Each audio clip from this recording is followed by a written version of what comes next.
কে জিতবে বলে মনে হচ্ছে? কে জিতবে সেটা আমার তো জানার দরকার নেই। তাহলে কি চাস? আমি চাই অভয়াদির জন্য বিচার পাক। আচ্ছা, বাবান তুমি কি চাও? অভয় দিদির বিচার চাই। এত ছোট ছেলেটাও আমার অভয়ের বিচার চাই। আমি বলতে চাই যে আপনাদের ঘরে শুধু মেয়ে সন্তানকেই যে সাবধানে রাখবেন তা নয়।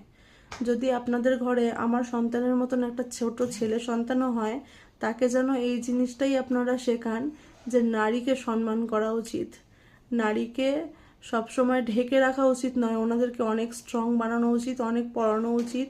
এখন সব জায়গাতেই দেখছি লরিও যাচ্ছে, তো লরির পেছনে লেখা থাকছে বেটি বাঁচাও বেটি পড়াও।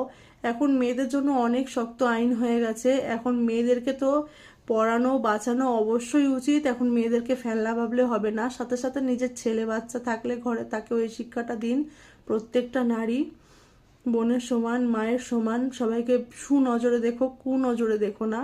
আমার ঘরের 11 বছরের বাচ্চাটিও চায় যে অভয়া বিচার পাক।